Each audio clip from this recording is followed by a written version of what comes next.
Salve, salve pessoal, sejam todos muito bem-vindos a mais um episódio do Wesley Podcast na versão EAD, porque a nossa convidada hoje está nos Estados Unidos e é muito bom poder explorar essa versão EAD. Acho que a gente conseguiu montar aqui um cenário que não parece uma conversa numa sala do Zoom, então espero que você esteja gostando.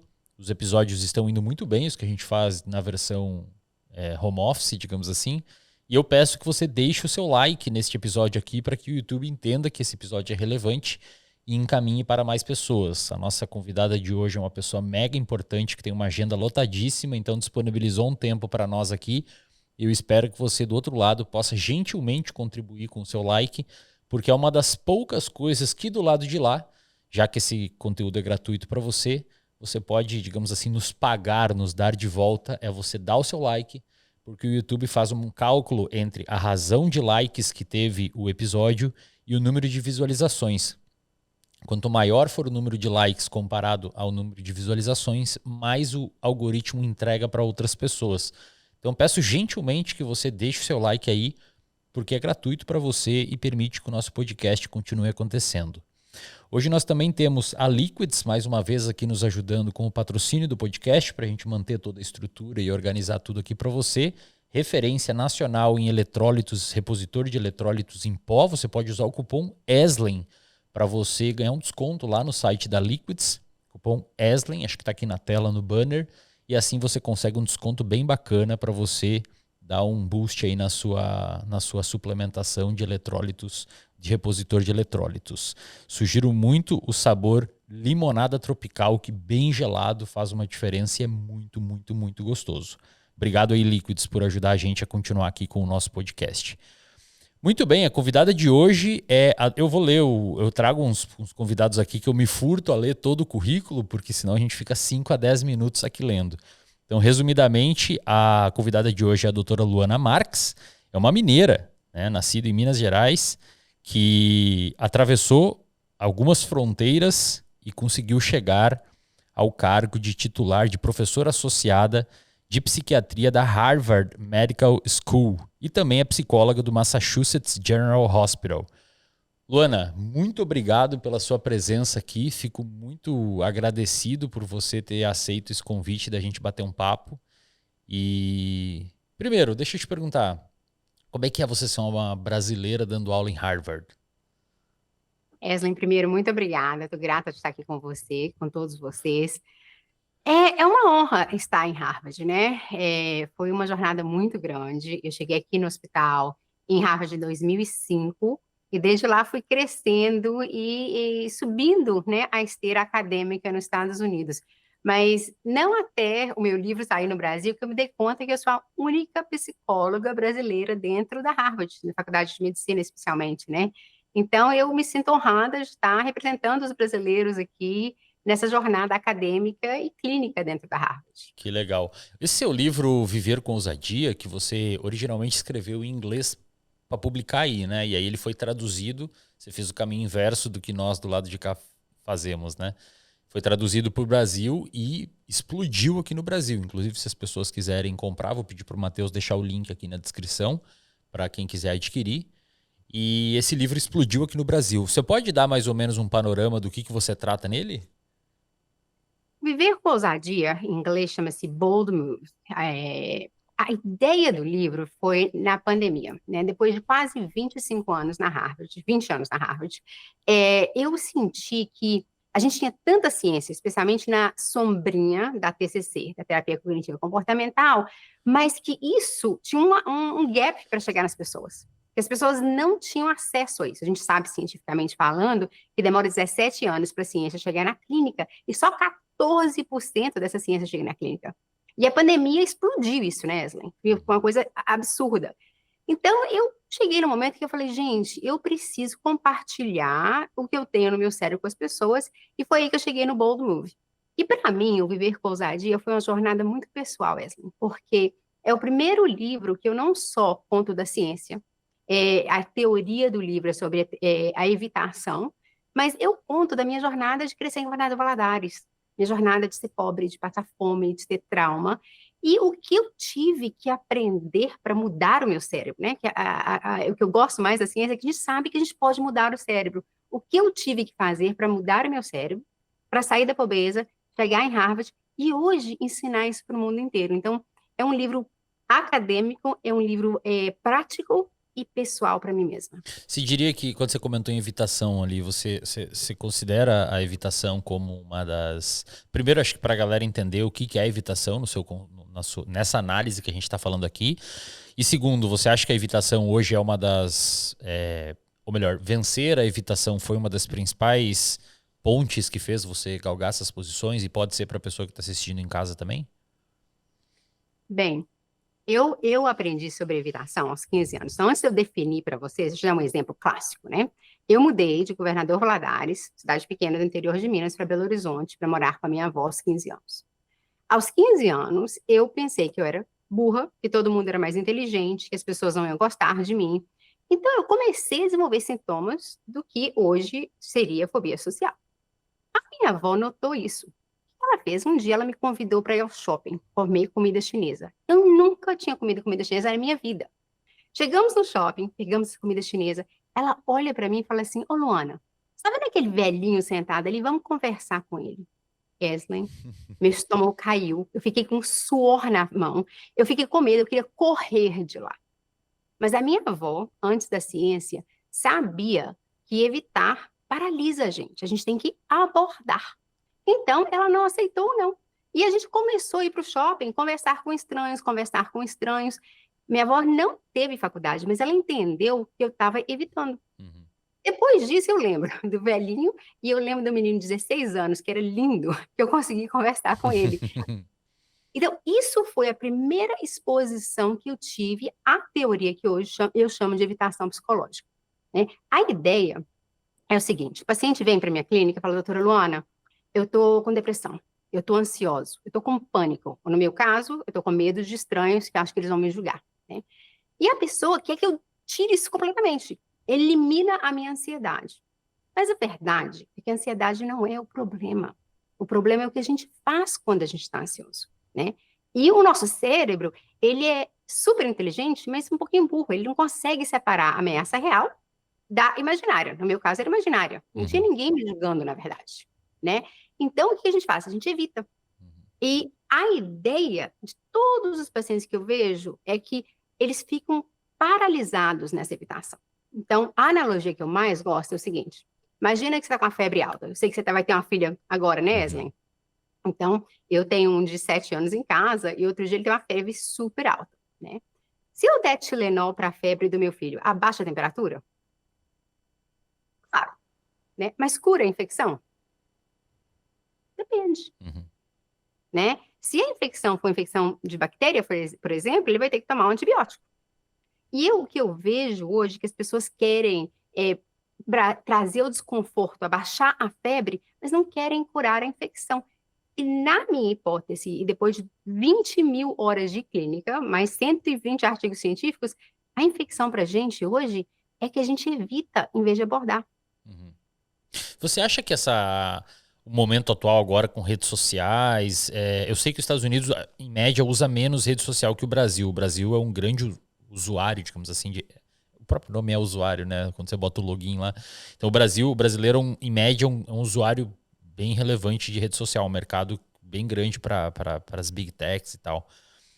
Você, não sei se já tem alguma análise aí do seu grupo ou dos seus estudos, se a rede social tá, digamos que, impedindo cada vez mais que o sujeito trate a infecção e se exponha, etc. A gente tem dados grandes já de várias pesquisas nos Estados Unidos mostrando que as redes sociais estão criando mais depressão, mais ansiedade, estão fazendo as pessoas ficarem mais tímidas. E faz sentido, né? Porque como a gente pensa, se evitar, nesse caso, por exemplo, recuar, o que acontece? O menino está lá com 16 anos, ele está um pouco triste, ele vai nas redes sociais e rapidamente ele se sente melhor. Aquela dopamina que vem rapidinha, né? Você se sente melhor. Mas a febre só abaixa, a infecção não muda. Então, eu acho que, assim, com o tempo, só está piorando, que as redes sociais estão reafetando o cérebro da gente muito, né? Uhum. Você, no seu livro, comenta 3 caminhos, né, que a gente, pelos quais a gente tem essas rotas de evitação. Você pode explorar um pouquinho para a gente aqui? Claro. Antes de eu ir para a solução, posso primeiro definir a evitação Claro. rapidamente? Porque eu acho que eu não defini. Então, a ideia da evitação é aquela ideia de um alívio bem rápido. O cérebro não foi feito para alívio rápido. Me dá um exemplo. Se eu estou atravessando a rua com meu filho e uma ambulância quase atropela a gente, uma vez que eu estou segura com meu filho, o meu desconforto vai abaixar devagar. A evitação é diferente. A gente vai tentar fazer alguma coisa para sentir rápido, sentir melhor, rápido, alívio bem rápido, mas a longo prazo, esse alívio rápido tem um preço muito grande. Por exemplo, se eu tivesse evitado as pessoas aos 15, 16 anos, eu teria desenvolvido fobia social. Então, o preço da evitação é a longo prazo. Uhum. O que acontece? São 3 tipos de evitação. E eu faço paralelo no livro eu sempre esqueço em português, Eslen, você vai me desculpar, do fight, fight and freeze. Fuga, Luta ou fuga ou congelamento, né? luta ou congelamento. Então, pessoas evitam, tem pessoas que evitam lutando. Eu sou uma delas. Se eu recebo um e-mail que me deixa chateada, eu rapidamente respondo. E eu respondo do meu cérebro emocional, da minha amígdala. Eu respondo rápido, mando, me sinto aliviada, mas logo depois vi que eu fiz uma coisa que não estava certa, né?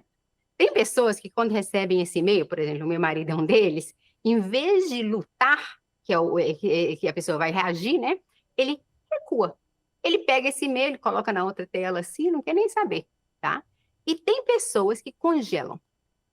Congelar na evitação, eu vejo muito hoje pessoas em relacionamentos que não gostam, que sabem que estão erradas, mas não saem, em trabalhos que estão fazendo burnout. Então, assim, cada um de nós tem um sabor de evitar diferente. Dependendo do seu sabor, eu tenho 3 abordagens científicas, tá? Todas baseadas na TCC. A primeira é realmente mudar sua forma de pensar. Eslen, eu não sei se isso acontece com você, mas o meu cérebro, às vezes, é meu pior inimigo. Acho que de todos nós. Eu acordei hoje de manhã, vou te dar um exemplo clássico, tá? Eu fiz mais de 50 podcasts aqui nos Estados Unidos quando o Bold Move saiu. Zero ansiedade. Eu acordei hoje de manhã, meu cérebro tá assim, e se eu esquecer o português? Se o Wesley não quiser falar comigo? E se eu não lembrar? E se as pessoas não gostarem de mim?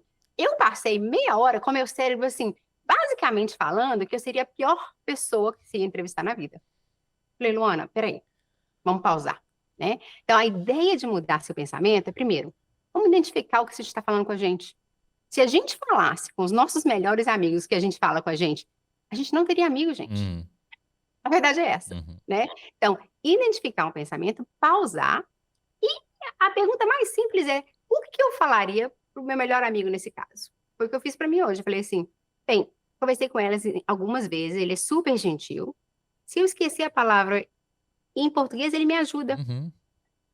E quando a gente muda o pensamento, Wesley, o que acontece? A ansiedade abaixa, o nosso cérebro está mais presente, a gente ativa o nosso cérebro, córtex pré-frontal. Então, a primeira forma é mudar o pensamento. Faz sentido?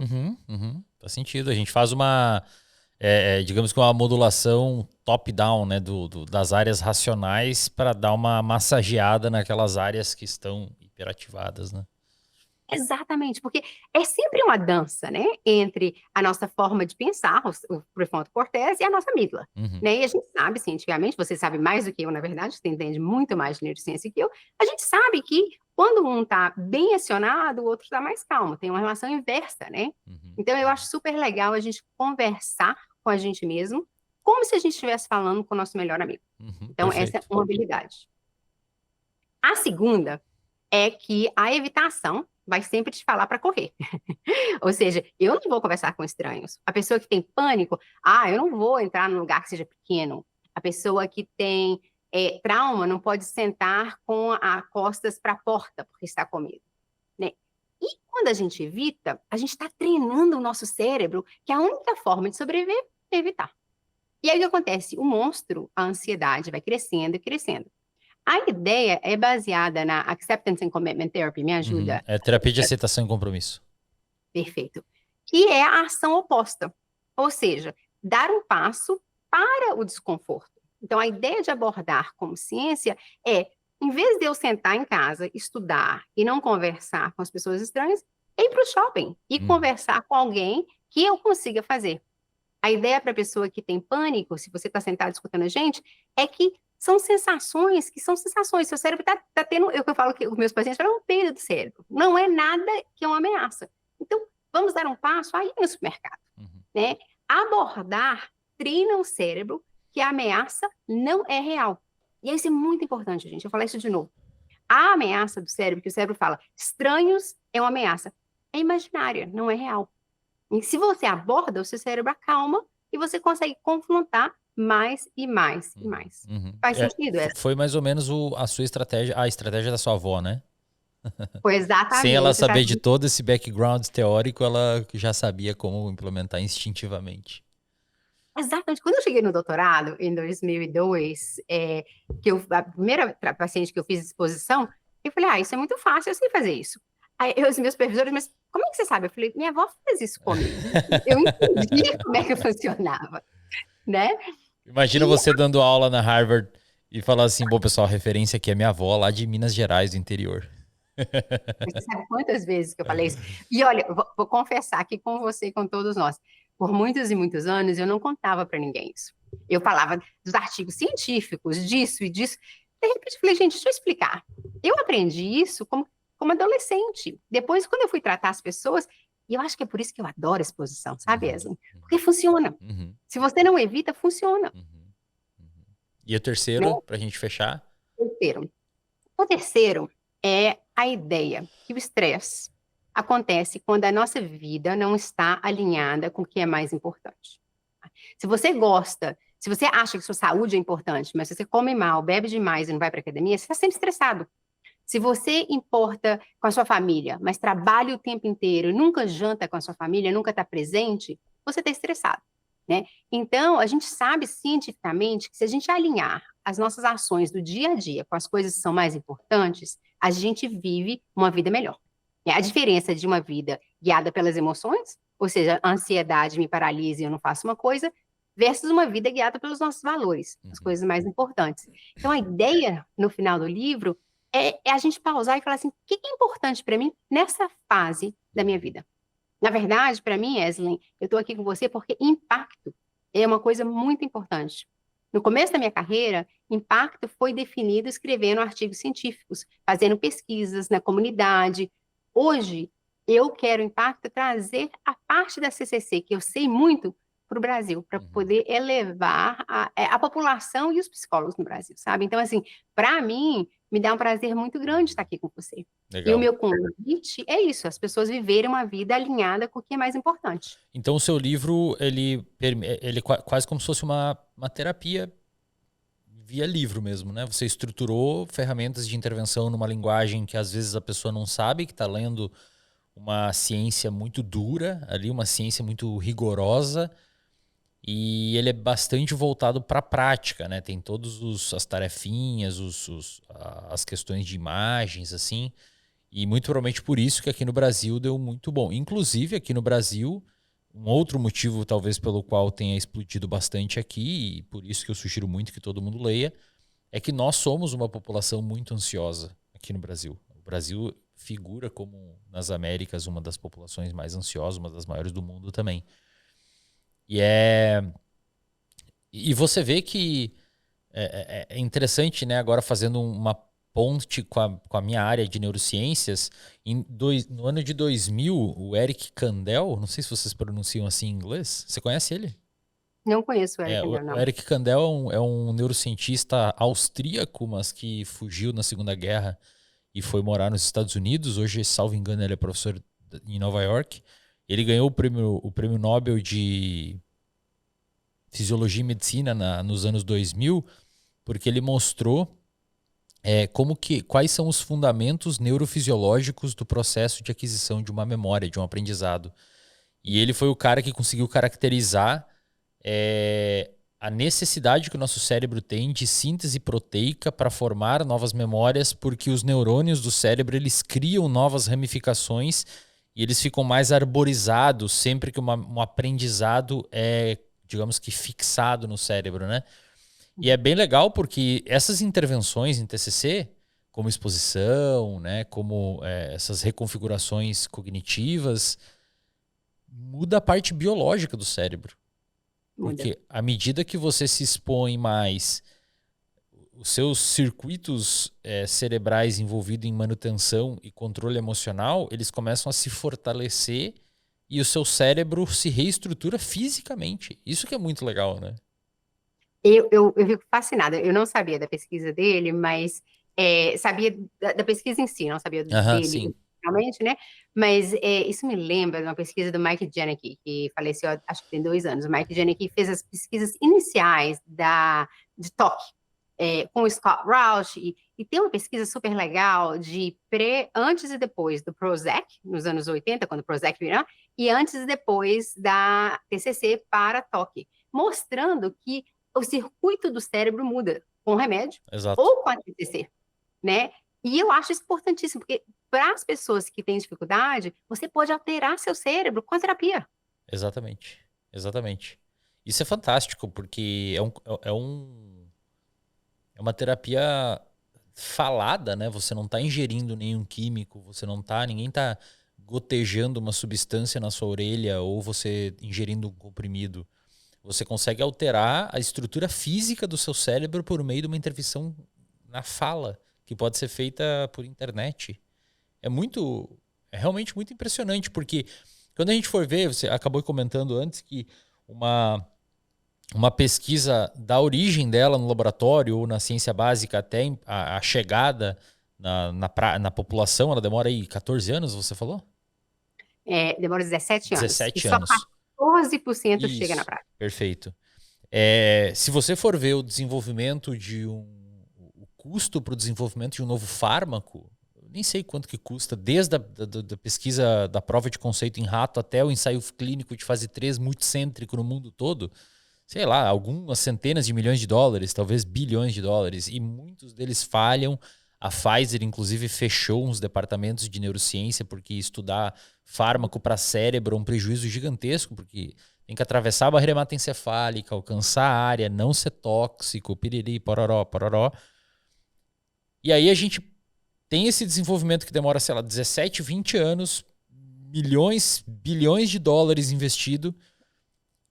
E no outro lado você tem uma intervenção da fala que tem um efeito parecido com o fármaco.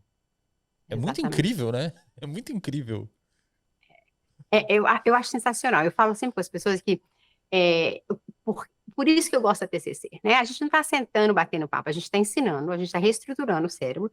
Vai demorar, a verdade é essa. Da mesma forma que se você quiser ser saudável, você vai para academia todo dia por muito tempo e para o resto da vida, né? A verdade é essa. Você não pode, você parar de fazer exercício e comer mal, você não vai ser saudável. Uhum. E o cérebro é um órgão que precisa ser exercitado, gente. A gente esquece disso. Uhum. Né? A gente foca no corpo físico, mas você está certíssimo. Se a gente exercitar o cérebro através do exercício, a gente muda o cérebro fisicamente e a gente muda a trajetória da nossa vida. Eu não estaria na Harvard hoje se a minha avó não tivesse feito exposição comigo. Eu tenho certeza disso. E você, com o seu livro, talvez esteja fazendo algo parecido que a sua avó fez com você, só que com milhares de pessoas, né? Isso que é sensacional. Se Deus quiser, Aislen, a ideia é realmente trazer um pouquinho da ciência para cada pessoa, para dar o poder para eles poderem mudar, porque todos nós podemos. Ô Luana, deixa eu te perguntar. Você comentou que demora aí 17 anos desde da origem de uma pesquisa e tal até chegar na população, 14% não chega. Você tem um braço, ou não sei se é o seu principal hoje área de trabalho, que é fazer essa implementação, né? Como é que Uhum. qual que é a área que você está atuando agora? Como é que funciona esse universo? Então, Wesley, eu cheguei no que chama Implementation Science aqui nos Estados Unidos em 2012, né? A minha carreira, a primeira fase da minha carreira foi ensaios clínicos todos. Eu aprendi todos os protocolos, testei tudo. Trabalhava com o Stefan, com a Sabina, com os grandes dentro da Harvard e da área de Boston. Em 2012, eu literalmente atravessei a ponte do hospital, do Mass General, para Chelsea, uma pontezinha pequenininha para o subúrbio. Por que eu fiz isso? Eu falei, gente, eu queria trabalhar com latinos como eu queria ajudar as pessoas carentes. Eu tenho, assim, um amor muito grande para as pessoas que têm dificuldade, porque eu passei por dificuldade. Eu chego na clínica da comunidade, a nossa clínica da comunidade, tá? E as psicólogas, psicólogos, os terapeutas, estavam fazendo terapia de analisar sonhos para pacientes com trauma. Pausa para você pensar nisso. 3 milhas, aqui está a Mass General, todo mundo sabe os protocolos de trauma. Eu faço uma pessoa curar uma pessoa em 9 sessões. Aqui eles são carentes e não tem treino nenhum. Foi quando eu comecei eu fiz uma grant para o governo, retreinei como Implementation Scientist. O que isso quer dizer? É realmente entender que a TCC funciona, mas como é que ela vai funcionar numa comunidade pobre, com uma mãe imigrante, que pode ser deportada a qualquer momento? Como é que você faz para poder aplicar isso? Legal. Né? Então, foi o que eu foquei na Implementation Science. Fiz grandes estudos, por exemplo, treinando psicólogos que trabalham especialmente com a área de trauma. E aí a gente tem que mudar as crenças dos psicólogos, que a maioria deles fala assim, eu não posso tratar paciente com trauma, porque eu vou piorar o paciente. Não é verdade, né? Então, a gente adapta o protocolo para aquele contexto, sem deixar cair de fidelity, né? Ou seja, mantendo a fidelidade, lembrei da palavra, a fidelidade do TCC. Então, hoje, eu treino profissionais em várias comunidades com habilidades. Imagina o meu livro. Ensinar eles a trabalhar com crianças na comunidade a abordar. Então, eu saí de treinar psicólogo e hoje eu treino pessoas na comunidade, não para serem psicólogos, né? Mas a gente tem um problema na saúde mental global muito grande. Nos Estados Unidos, por exemplo, 20 a 40% da população precisa de ajuda. 0,17% da população é treinada para ajudar. Nunca teremos psicólogo suficiente. Então, a ideia para mim hoje é uma ideia de ajudar a pessoa antes dele estar doente, para precisar menos de psicólogos, usando a ciência da Implementation Science. Mas aí essa ciência da Implementation Science, ela é direcionada por exemplo, a treinar pessoas que não seriam psicólogos para conseguir fazer essa implementação, ou sei lá, alguma escola, ou sei lá, como é que funcionaria? Várias coisas. A Implementation Science são modelos de como você implementa a TCC. Então, eu vou dar um exemplo mais concreto. Quando eu fui treinar psicólogos, focar em psicólogos por um segundo, a gente teve um modelo que fala, antes de treinar o psicólogo, que seria o que todo mundo faz, a gente tem que romper as barreiras antes de treinar. Então, barreiras, crenças, dificuldades do sistema, habilidade de ter paciente suficiente. Então, a gente rompe as barreiras. Aí, dentro da metodologia, você pensa nas faciliteiras. O que vai te ajudar a fazer isso? A administração vai te dar tempo, você vai ter tempo para o treino, não sei o quê. E aí você começa a treinar os psicólogos, mas com flexibilidade. Essa é a ciência. A ciência é um modelo de implementação mesmo, né? Perdão, é muito parecido, na verdade, com fazendo um paralelo meio estranho aqui, mas é um pouco próximo a um tratamento clínico, porque no tratamento clínico, quando você vai, a parte de tratar com as técnicas e com etc, é uma parte pequena. Uma parte grande do tratamento clínico é você fazer uma boa anamnese, uma boa entrevista clínica, um bom exame do estado mental, um bom diagnóstico, uma boa formulação de caso, fazer o monitoramento do progresso desse paciente para ver se ele está melhorando ou não, fazer um bom vínculo terapêutico, corrigir o vínculo quando ele está quebrado, fazer um trabalho colaborativo com o paciente, fazer uma escuta ativa, validar quando é necessário validar para ele não se sentir julgado. A hora de você implementar mesmo a técnica ou a intervenção é, digamos que, a parte mais simples, né? Então, o que você faz é pegar todo o aparato científico, mas antes de você treinar com aquelas técnicas, você tem que preparar o terreno, né? Fazer uma preparação gigantesca de terreno para depois fazer o plantio, digamos assim. Exatamente. O paralelo é perfeito, na verdade. Eu concordo com você 100%. Todo mundo que quer treinar comigo falou, me ensina a técnica. Eu falei, não, tem que ensinar a pensar. A técnica é fácil. Exatamente, é. A técnica é muito fácil. Se você não souber pensar, não souber fazer o conceptualization, esquece, gente. Esquece, né? Então, você está certíssimo. A gente prepara o terreno para depois treinar, porque aí é fácil. A pessoa consegue implementar.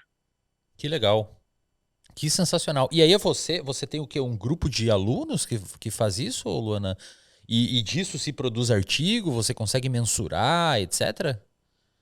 Olha, o meu laboratório de pesquisa, no maior momento dele, tinha uns 40 pessoas. Hoje está bem pequeno, não está muito grande. Está com 2 projetos importantes Eu vou te contar que eu diminuí isso para focar um pouco no Brasil, nas coisas que eu quero fazer, mas hoje a gente está com um projeto grande para treinar 400 pessoas em Connecticut. Eu tenho uns 5 ou 6 alunos, alunos de doutorado, e eles vão escrevendo artigos, vão publicando. Mas a verdade é que hoje eu acho que o mais importante é a disseminação do que a gente sabe, passar isso. É o que você faz, Leslie, no dia a dia. É Uhum. estar nas redes sociais compartilhando a ciência de uma forma que as pessoas entendam. Porque 1.000 pessoas não vão ler meus artigos, mas 1.000 pessoas, muito mais, leram Viver com Ousadia. Uhum. Né? Então, Perfeito. hoje eu estou focando mais nessa área e menos na parte de escrever artigos, a parte mais acadêmica. É meio que agora o momento de não necessariamente devolver para a sociedade, que você já faz isso desde que faz pesquisa, mas fazer talvez de uma forma mais direta com a sociedade, né? E não indireta por meio dos artigos. Isso é bem legal. Deixa eu te perguntar outra coisa. Você comentou que atravessou a ponte para Chelsea e viu que o pessoal estava fazendo análise de sonho com a galera. Uhum. Por que isso te assustou tanto? Porque aqui no Brasil é o que é ensinado 90%. Eu não sei se você conhece a realidade aqui, mas aqui, assim, sei lá, a gente, não sei se tem esses números, até tem alguns levantamentos das escolas do Conselho Federal de Psicologia, mas posso seguramente dizer que a maioria das universidades usa como principal linha teórica ainda, ou grande guarda-chuva de teorias, as teorias psicodinâmicas, inclusive as teorias de análise, análise de sonho. Eu lembro que na minha faculdade de psicologia eu tive que fazer um trabalho resumindo a interpretação dos sonhos do Freud.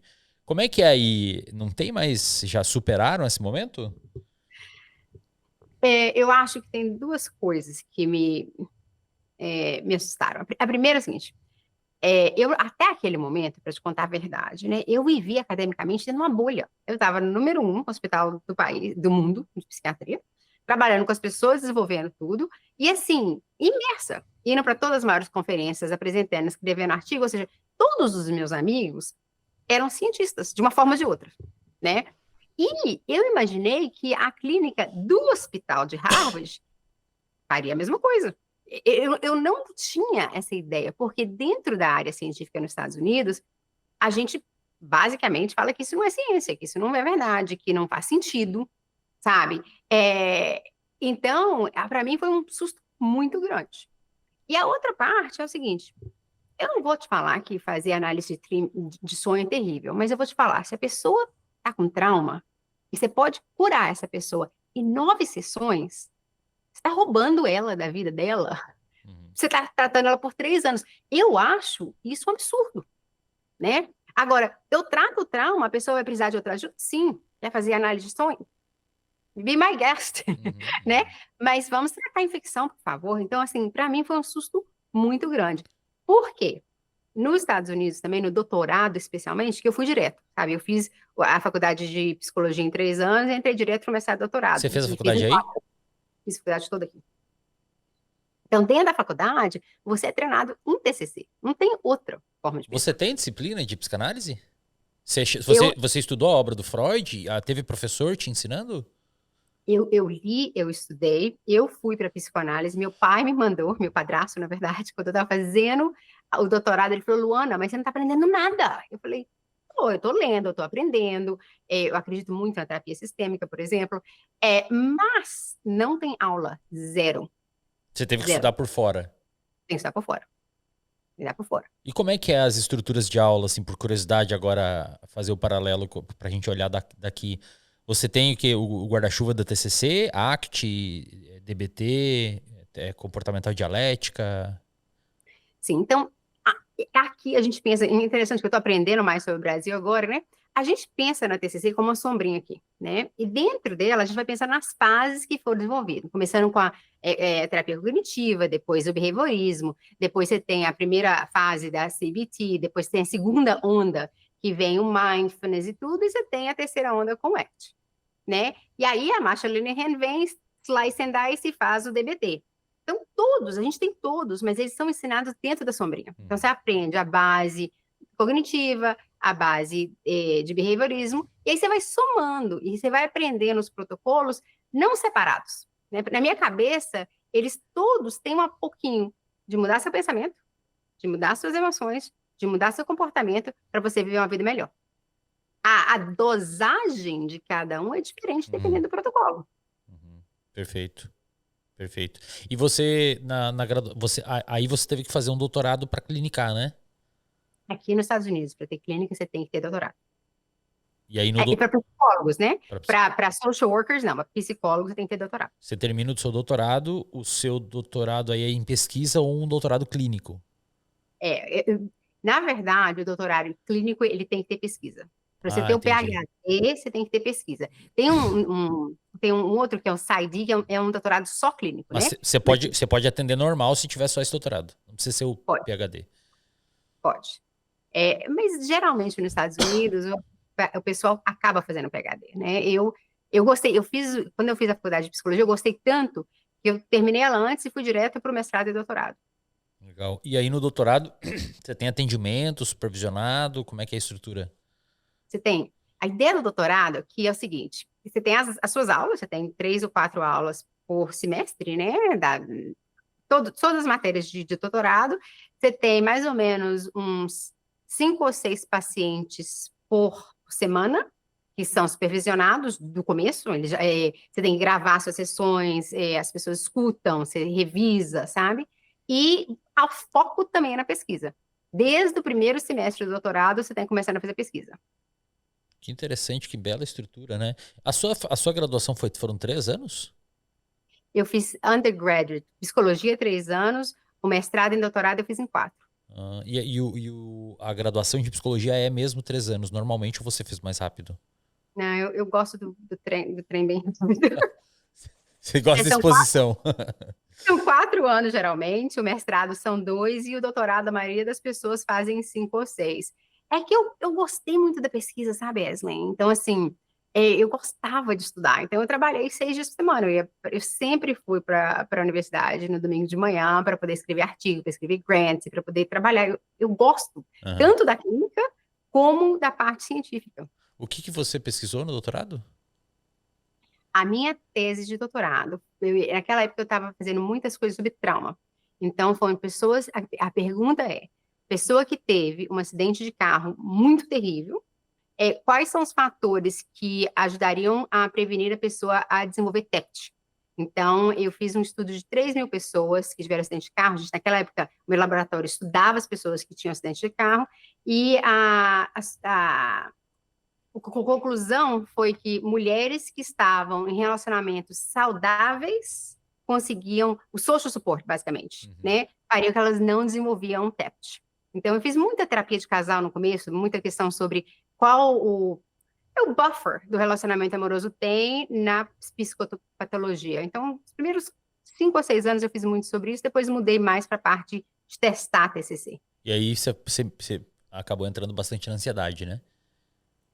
Eu tive um privilégio muito grande, porque no meu pós-doutorado eu trabalhei no laboratório de toque com a Sabina Wellham. Então eu aprendi a tratar toque, tricotilomania, skin picking, body dysmorphic disorder, e ao mesmo tempo eu fiz 50-50. Trabalhei com Mark Pollack e com o Stefan Hoffman e com o Michael Otto na parte da ansiedade. Então eu fiquei com ansiedade, trauma e OCD and related disorders. Então Uhum. eu meio que juntei essas duas coisas. Que interessante. Nunca no seu leque não acabou não entrando muita depressão? Não, olha só, eu sou acelerada demais para entrar na depressão. Eu gosto da ansiedade, eu gosto de tratar a ansiedade. É claro que já tratei muita depressão, vários casos, né? Mas dentro da Harvard tem uma coisa interessante, tem campos de pesquisa. Então, por exemplo, a Sabina tem o campo de toque. Então, se você for fazer pesquisa de toque, você entrar na Harvard, você vai trabalhar com ela, né? O pessoal da ansiedade tinha o campo dele. Foi por isso que, eventualmente, para mim ter meu próprio laboratório de pesquisa, eu entrei na área de Implementation Science, que Uhum. ninguém fazia naquela Hum. época, né? Então, você não. E aí, tinha o Maurício Fava tem a área de depressão. Então, você basicamente escolhe e trabalha. Você pode trabalhar com todos, né? Mas para ter profundidade, você tem que acabar escolhendo. Você foi para ansiedade por uma questão pessoal, assim, de curtir mais ou tem algum grande motivo? Porque eu posso te dar minha opinião. Pode? Quando a gente estuda o DSM, ele é o manual diagnóstico que a gente tem para na minha visão, acho que é o menos pior. Eu acho que ele tem várias limitações, né? Que valem a pena ser discutidas, etc. A gente tem um episódio aqui no canal, inclusive com o Jean Leonardi, que o episódio bateu 1 milhão de views semana retrasada. E aí a gente discutindo as limitações do DSM. Quem ia imaginar 1 milhão de views no episódio discutindo a limitação do DSM? E aí, claro, né? Você tem lá. Acho que uma das grandes críticas do DSM é a falta de heterogeneidade nos diagnósticos, porque às vezes você pega a grande caixa de ansiedade, a grande caixa da depressão. Elas são duas caixas distintas, com seus vários diagnósticos dentro. Às vezes, um sujeito que está dentro da caixa de ansiedade, ele é mais parecido do que um que está dentro da caixa da depressão do que dois dentro da caixa de depressão. Então, será que a gente está medindo o negócio? Enfim, e aí uma das questões que a gente vê quando estuda... Agora é minha opinião, tá? Tô saindo do universo científico e tô dando a minha opinião. Uma das coisas que a gente vê quando estuda fisiopatologia e principalmente neurofisiopatologia, a questão que ocorre no cérebro dentro das patologias, a ansiedade, quimicamente falando, fisiologicamente falando, ela é muito próxima, se não idêntica ao estresse. É um quadro de estresse, né? Fisiológico. As áreas são as mesmas, os neurotransmissores, os hormônios. E o estresse, hoje dentro da ciência, pelo menos até onde eu acompanhei, ele é um dos principais fatores de risco para o desenvolvimento de depressão, se não o principal. Inclusive, estresses farmacológicos, digamos assim, por exemplo, você pega uma pessoa com síndrome de Cushing, que é um tumor na pituitária que faz a pessoa ter cortisol, que é o hormônio do estresse, elevado o dia todo e não pelo ciclo circadiano. Essas pessoas têm, sei lá, 80% delas têm labilidade emocional ou depressão.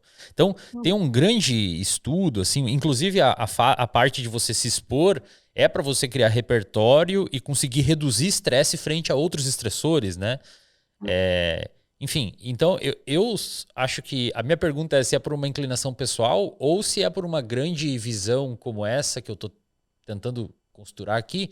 Porque se eu tivesse que escolher um dos grandes lugares para me especializar muito, tendo a oportunidade de estar onde você está, num grande centro de pesquisa, eu acho que eu iria para a mesma área que você, porque na minha análise é meio assim, se eu conseguir resolver com que a pessoa tenha repertório para lidar com estresse e não fique ansiosa cronicamente, eu estou indiretamente blindando ela até contra casos de depressão, né? Labilidade emocional. Exatamente. Exatamente. Olha, sobre o DSM, a gente pode ter uma outra conversa sobre isso, que eu tenho várias opiniões sobre isso, né? Eu escrevi um artigo sobre exatamente isso quando eu ainda estava no doutorado. Falando que realmente, assim, dificuldade de dormir. Todo mundo que tem depressão tem dificuldade de dormir, todo mundo tem ansiedade tem dificuldade de dormir. Assim, a verdade é essa, né? Eles são um pouco diferentes e tudo, mas assim, eu acho que a gente ficou tão agarrado no diagnóstico e agarrado no diagnóstico por causa da forma que isso foi criado dentro dos Estados Unidos, que é muito para a pesquisa e para o seguro-saúde, gente. A verdade é essa, né? O seguro-saúde paga dependendo do diagnóstico e a pesquisa, o governo paga para você estudar um diagnóstico certo. Você falar que, eu quero estudar as pessoas sem ter uma metodologia, não tem verba do governo. Então, assim, acho que chegou nisso dessa forma, né?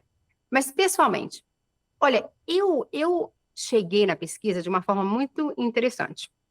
Eu vim para os Estados Unidos para fazer medicina e estava fazendo aqui o que chama de pre-med.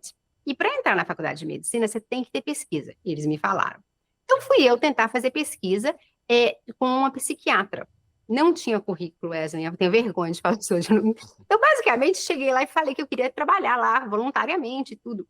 E eu dei uma sorte muito grande, que essa mulher, a Michelle Patu, tinha vindo de Brown e ela estava fazendo uma pesquisa no Açores, em Portugal. Ela precisava de alguém que falasse português.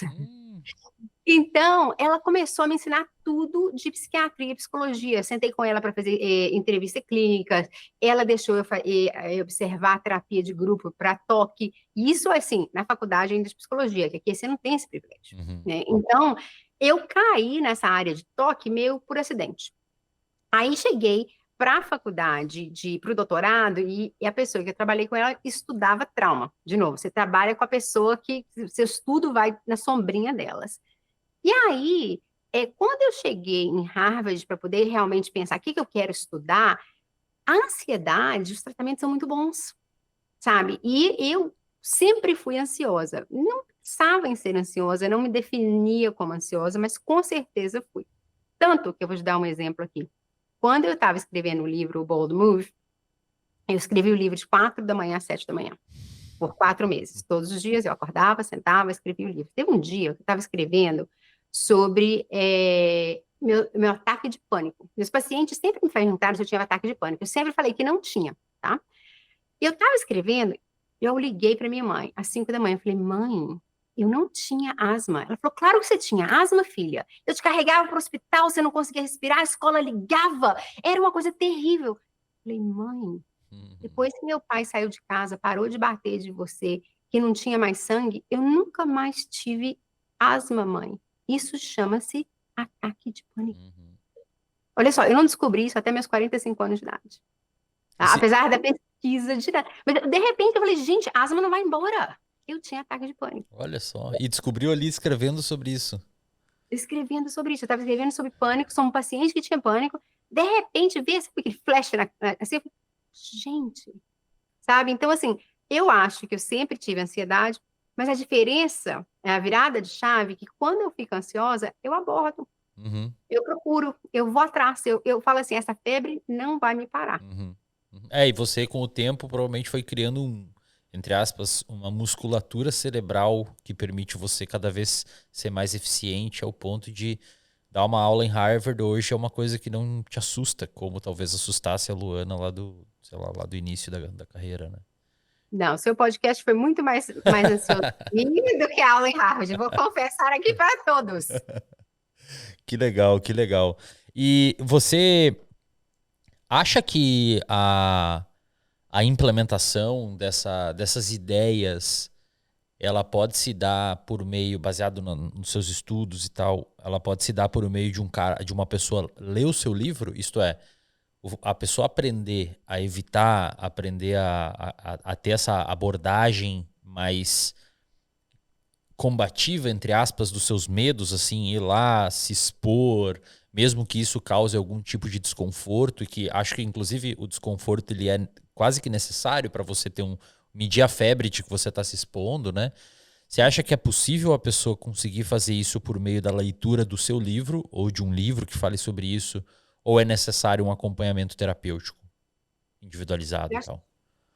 eu acho que depende da altura da febre, sabe? Eu acho que, por exemplo, uma das coisas que aconteceu, um do motivo que eu te conheci, que eu estou aqui hoje, quando o livro saiu em português, eu só tinha um Instagram só em inglês, focado para os Estados Unidos, nada.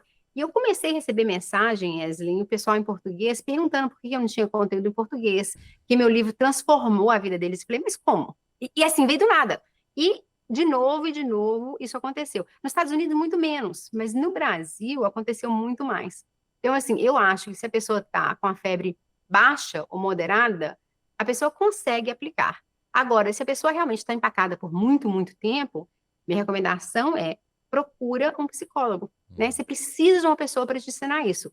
Não para sempre, mas eu acho que o livro pode ajudar. Eu sei que tem vários psicólogos no Brasil usando o livro como um passo a passo hoje para os pacientes dele, para ter, né, exercícios e tudo, mas eu acho que depende de onde que a pessoa está, na verdade. Perfeito, perfeito.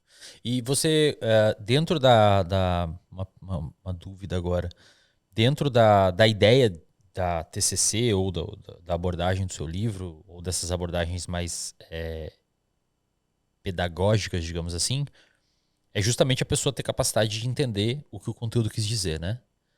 Uhum. É, você considera que... como é que eu posso perguntar isso?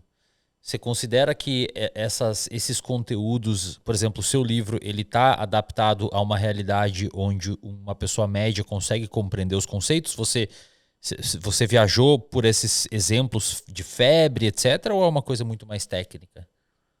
Não, ele é bem simples. Eu, depois de escrever ele, te confesso que poderia ser ainda mais simples, tá? Hoje em dia eu penso mais, por exemplo, eu falo não vou lembrar, confirmatory bias, Viés de confirmação. viés de confirmação. Precisava? Provavelmente não, né? Mas os exemplos são muito simples e eu dou muitos exemplos pessoais, né? Que foi uma coisa que eu pausei, pensei e resolvi fazer. Então, eu acho que assim, a pessoa consegue aplicar, porque vê que eu estou aplicando também. Aham. Então, mas poderia ser mais simples, a verdade é essa. Eu hoje penso que a gente tem que simplificar a ciência tanto, porque se a gente não simplifica, a pessoa não consegue absorver, né? E não é tão complexo, de acordo? Assim, a teoria é complexa, mas a técnica não é. Você não sente que está traindo a ciência fazendo essa simplificação? Porque eu converso, o podcast aqui eu trago muito cientista. Acho que eu Uhum. tenho, sei lá, o seu episódio vai ser o 140, talvez 145. Acho que 95% foram cientistas. E sempre faço essa pergunta e eles sentem, realmente aquele termo ali eu usei um pouco mais simples, mas não é exatamente o termo que eu mirava. Ou o fato de você trabalhar com essa ciência da implementação, ele te deixa um pouco mais tranquilo, por você saber que talvez não tenha problema, porque a gente está mirando o resultado e tal. É. Eu estou bem tranquila com isso hoje por causa da ciência da implementação, sabe? Antes de ter os dados, tem pesquisas fantásticas que pegam protocolos complexos. Tem uma amiga minha, Deb Kaysen, que está em Stanford, que testou o protocolo de TEPT no Congo, com mulheres ainda em situações de trauma, mostrando que assim, você pode diminuir o manual desse tamanho para isso aqui, bem simples, tirar toda a teoria fora e as mulheres melhoram. E não só melhoram, elas têm a habilidade de dar comida para o filho porque elas não estão com sintomas de trauma. Assim, um estudo fenomenal, uma randomized control trial no Congo. Então, assim, hoje eu falo assim, o que é o básico da ciência que a pessoa tem que saber, né? Eu falo em abordar. O meu cérebro entende que é exposure therapy, Uhum. né? Mas se eu falar de exposure therapy, eu perdi todo mundo. Sim. Então, a ideia é abordar, desde que eu não esteja mentindo, falando coisas erradas, e entregando, eu penso para mim mesma, uma dose de ciência. Cada coisa que eu faço, se meu colega da Harvard, é assim que eu julgo, se o Stefan, se a Sabina, se qualquer um deles vê um post meu em qualquer lugar e falar, a ciência é isso, estou tranquila. Uhum. Uhum. Perfeito. Não, concordo totalmente.